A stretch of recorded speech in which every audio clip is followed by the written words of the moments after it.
All right, everyone, I'm going to make a small video log of each day here at my front sight 4-day defensive pistol class. I've been taking some notes. I'm going to give you a little bit of my just overall impression at first, then I'm going to kind of dial down and talk about some specific points. So the first thing I want to say is that it is a very well organized kind of endeavor. They've definitely got this thing down to a science. You can tell that they do thousands of students a week, literally. So they've got everything right down to the list. What you need to do on their website tells you exactly what's going to happen when you get here in the morning. I can tell you that Google Maps did navigate me directly to the gate, so that worked out perfectly. I have heard some people say that it kind of takes them on the back road. Certainly didn't do that for me. It got me where I needed it to go. When you arrive and you check in, the process is very straightforward. They tell you exactly what you need to have. You can actually tune your radio to a specific station, and then it will give you some information on what you're going to do as you're waiting to actually cycle in through the gate. You walk up, basically you get a weapon check. They take a look, they make sure that you're carrying a firearm that is going to be safe for them to use on the range, no pocket pistols, things like that, make sure that all the safety features are installed. They look at your holster. They do not allow Blackhawk Serpa style holsters or anything with a trigger finger disconnector or safety mechanism. A retention mechanism on it, so they take a look at that. Now, several people did bring their Blackhawk Serpas, but what they do is they disable that retention device so that you're not using that trigger finger activation. Instead, you just essentially have a straight up open top holster with no retention. And that's how the students go about it throughout the rest of the day. They take a quick look at your ammo, but they only ask to see one box. I personally brought a variety of ammo, and they only wanted to see the one, so I could have brought who knows what for the rest of the session, and they really don't have a clue. I did see one student on the range who had some bimetal bullets, who was actually turned back, and he had to go, I think, buy some from the in-house shop. Now, I want to mention something about the pro shop.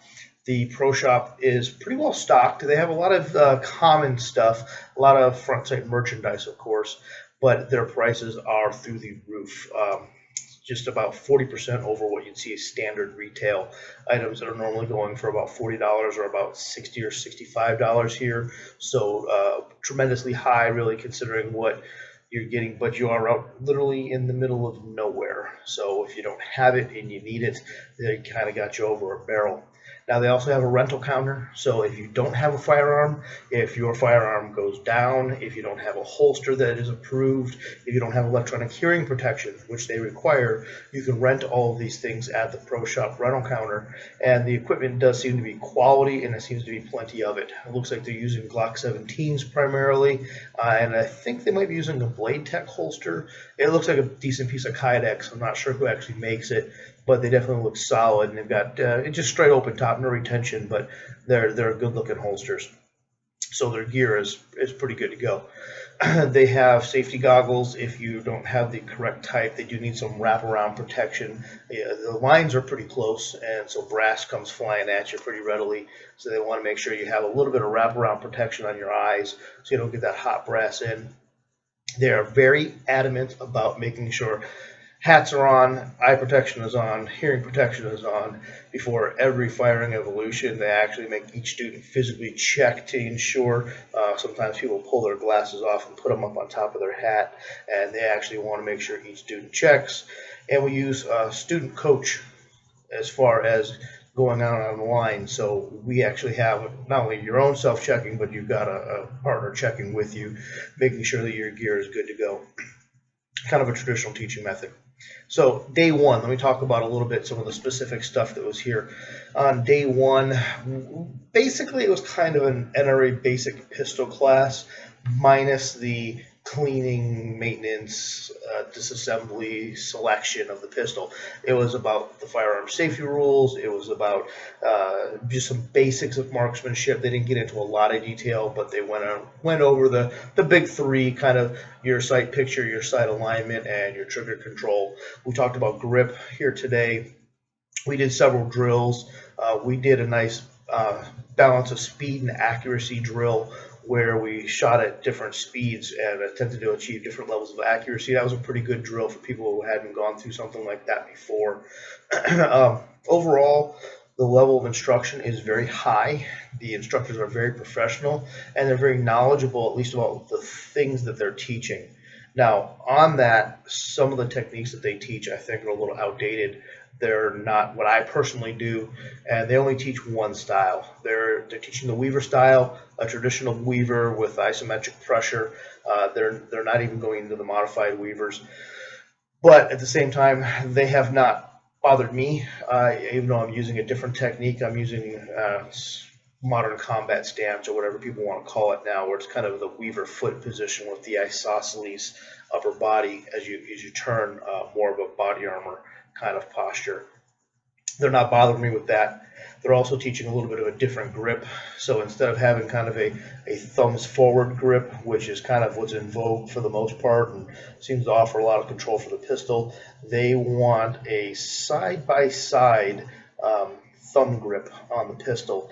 And that's primarily because they don't want to get accidental activations of the slide retention lever, slide lock levers.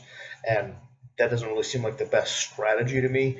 It's in my opinion, a compromised grip. I didn't feel like I had as much control, and if I place my hand where I need to place it, I'm not going to activate my slide lock levers. So I think maybe it's a little bit of lowest common denominator teaching, and that maybe isn't the best way to go ahead and help all of your students. But I understand it. They do need to kind of come from that bottom level, and they need to be able to get through the class.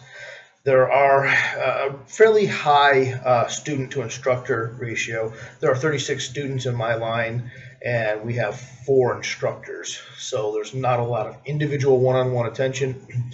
At the same time, even though we have a lot of beginner students, everyone's hitting paper. So they're getting their shots on target.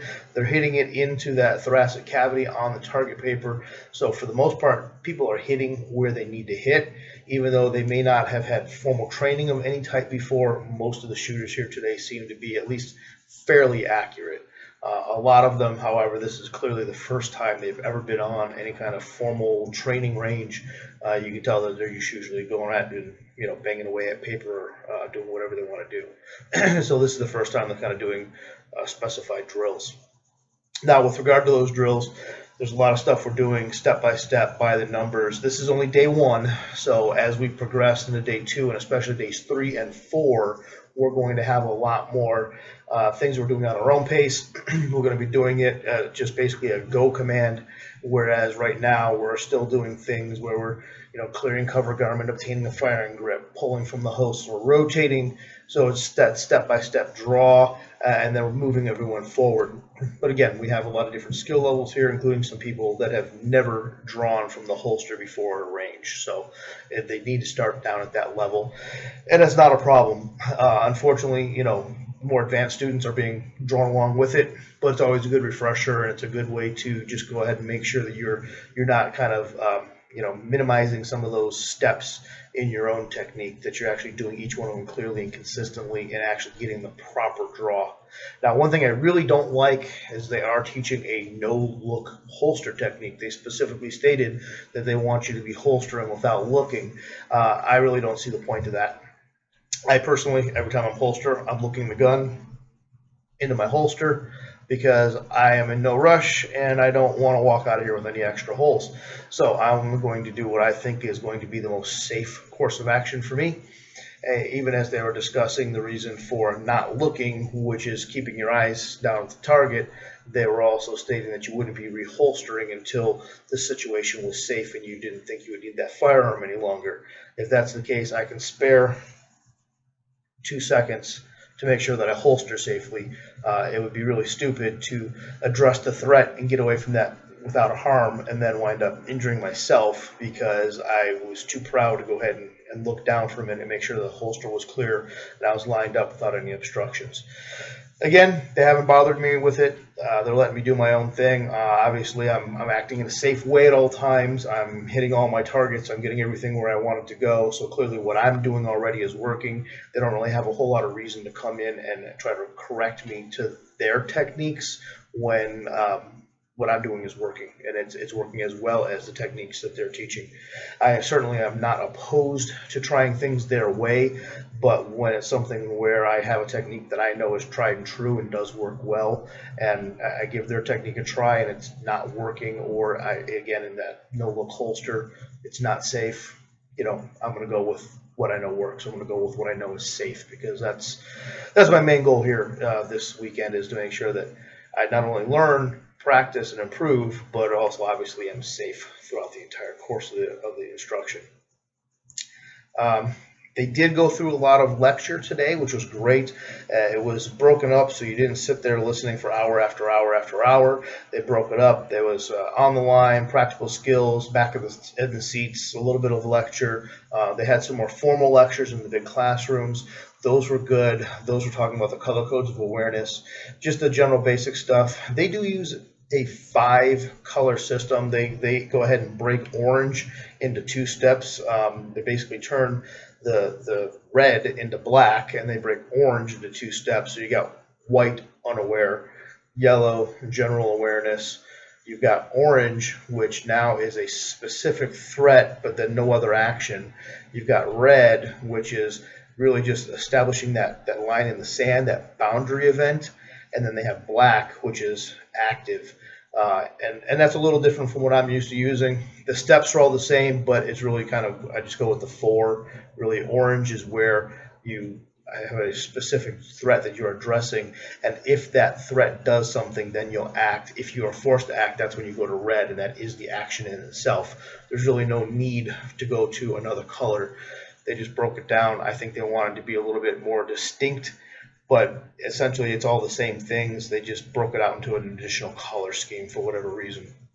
They also talked about the moral and ethical burdens if it comes to shooting, the difference between what you believe is right, what society believes is right, and how you may be judged. Had some really great examples. They had good participation with the audience, so I really liked that. And for people who hadn't really given it thought before, talking about, well, what if the threat is actually a family member who is threatening you or threatening your loved ones? Are you going to be able to shoot then? This is the kind of decision that you need to make now, not during the fact. They also did talk about the justification for using deadly force, and they didn't get it exactly correct. They got it generally correct. There were definitely some things where they were kind of basically just flat out wrong, saying, for example, that if a person punched you, you couldn't use deadly force, and we know, of course, that that's not always true. Depends on many other factors. They didn't really have time or inclination to get into all that. So there's a little bit of information that's lacking in their instruction, and over the course of 4 days, hopefully it comes out in a little bit more detail. But it seems like they probably could have added an extra 10 or 15 minutes to discuss those basic justifications, and really kind of get into the scenarios of what allows it. You can't certainly do every what if, but you can go into overall, when are you allowed to defend yourself, and what are the conditions that create that. So they got part of it, they got most of it, in fact, but there was a couple of things where they had some lacking information, and for a first-time student who didn't know any better, you may think that you got to take the punch, and even though the consequences of that punch could be you becoming unconscious. Honestly, you could even die. Multiple occasions where people have died after being hit one time, either just due to the blow itself, or falling down and landing on their head, or being knocked unconscious and then further beaten. And of course, if you are carrying a firearm and somebody knocks you out, that's their gun now. So there's definitely some considerations beyond just oh, it's just a fist fight, let them go. It's something you have to be a little more concerned about. Overall, though, I'm really excited. Had a good day today. A lot of time out in the sun. The instructors were really on us about making sure we were drinking water, giving us opportunities to get back into the shade. They had water provided. They had sunscreen provided. They were actually, very concerned that everyone was being safe when we were doing our movement from concealment. If people are getting too hot with the cover garments on, they're telling them, take the cover garments off. You can simulate it. You can pantomime it. You don't need to actually wear that additional layer. It was about 100 degrees here today in September out in Nevada. So, people especially that are traveling from cooler states that aren't used to that weather, they're having a little bit of a hard time. But I'm all in all looking forward to the next 2, 3, 4 days.